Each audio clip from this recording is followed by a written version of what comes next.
In this video, you will learn how to record an IFSP quarterly review using the First Connections Comprehensive Data System.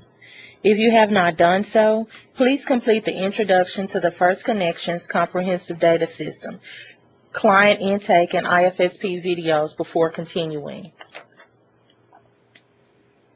When it comes to quarterly reviews, you will receive an action due message 1 month prior to the due date, assuming you have not already scheduled a meeting and recorded this information.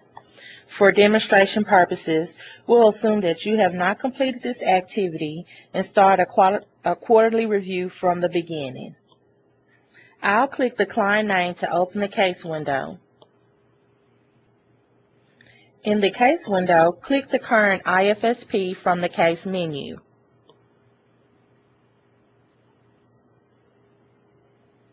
Notice the review section. This is the area where you will access each quarterly review. Information in this area provides you with an overview of the quarterly reviews associated with the current IFSP, such as the due date and status. This is the first quarter review, so we will begin by clicking the arrow icon under Actions. The familiar preparation page displays. Notice the tabs across the top representing the steps in the review process. We will discuss each of these. As always, we must first schedule a meeting, print and mail notices. Let's start by scheduling a meeting, assuming that you have spoken with the parent guardian.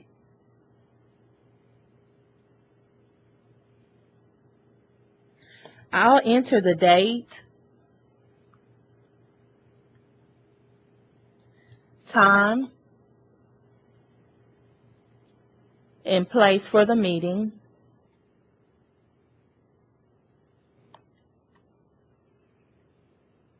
and click Save. Recall from previous training videos that you should record any parent contact and print and send any notices that apply, as well as printing any blank documents you may need for the meeting. We're going to skip these tasks this time. We will move ahead in the process and assume that you are now to the point of conducting the review meeting. I'll click the Meeting and Attendees tab. As with intake in the initial IFSP, we need to record when and where the meeting took place as well as who attended. We will click the Same as Scheduled checkbox and select the parent guardian. Remember that if there are other contributors, just click Add Another in the Attendees area and record the relevant information. Notice the Parent Response checkbox. If it is checked, a parent guardian signature is required to complete the review process. If the parent guardian is not present at the meeting, which is acceptable for the 3 and 9 month reviews, you will leave this box unchecked. Keep in mind that if services are added, changed, or deleted, a parent guardian signature is required. We will assume that the parent is present for the meeting and click the checkbox. Continuing on, we click Save and Next. The Family Ratings page is next. This is where you record ratings for the family concerns, services received, as well as goals and objectives. Note that you would also need to record family ratings for transition steps if this process has begun. For demonstration purposes, we're going to select the 3 ratings: Implementation Begun, Still a Need, Goal or Projection for each item. That's all for this page, so we click Save and Next to continue. The Goals and Objectives status page is next. Here, each goal and objective is displayed along with a history of past sessions of delivered services. Normally, there would be more sessions listed here, but for demonstration purposes, we only have a few. Since the therapist is recording sessions and the status of the objectives, this page should already be completed. If an objective has been completed, this information will be recorded here. The percent achieved field is automatically calculated based on previous sessions. However, this number can be changed as needed. Finally, if not already set, we need to select an objective status from this list.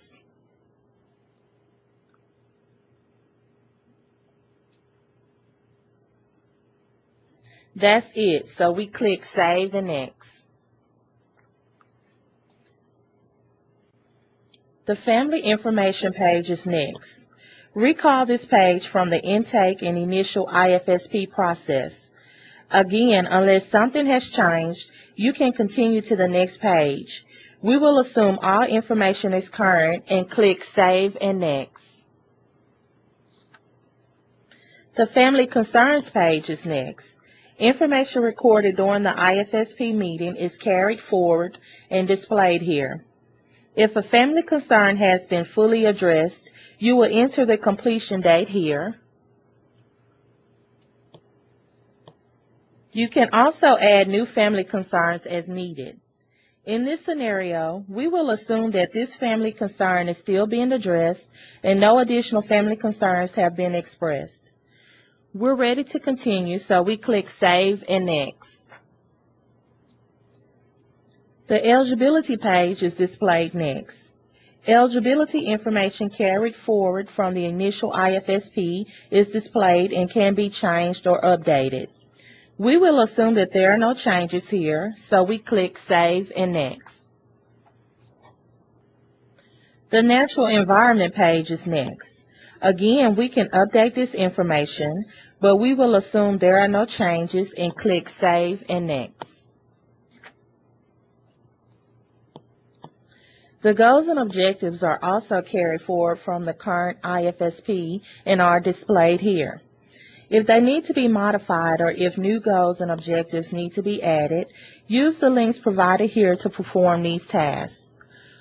Assuming no changes are necessary in this situation, we click Save and Next. The Services page is next. Here you can delete an unneeded service entirely, edit the details of an existing service, or end a service whose goals and objectives have been met.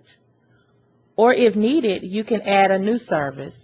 Remember, if changes are made to service-related information, a parent-guardian signature is required. We will assume that no adjustments are needed at this time, so we click Save and Next to continue. Just like the Transition page that you saw completing the initial IFSP, this page displays key transition milestones. There's nothing to do at this time, so we click Next. Next, we need to record the meeting outcome. Remember, information entered here will be printed on the meeting outcome notice that you generate once the review process is complete. I'll enter some simulated text here and then click Save and Next. The Consent and Provider Selection page is next. Again, information from the current IFSP is carried forward, allowing you to make any changes. Just like the initial IFSP, the parent guardian must consent to the services or decline services altogether. In addition, they must choose a service coordinator and providers. If, for example, changes were made to the services being provided, you might need to choose a new or different provider and facility and possibly need to upload new signed documents. In our situation, changes are not necessary, so we click Save and Next. The review is not complete until the meeting attendees sign the document. Here you need to review and make changes to the plan as necessary and record comments from any of the contributors. Finally, you need to obtain the signatures using one of the 4 methods previously discussed. I'll complete this page so we can finish up.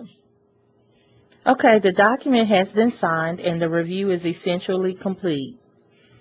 You still need to print this document, the meeting outcome notice, and add the appropriate parent contact details. Now if we go back to the IFSP page,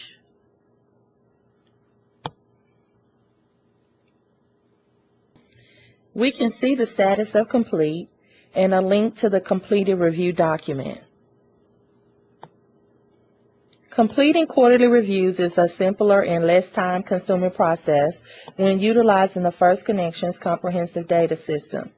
That concludes this training video.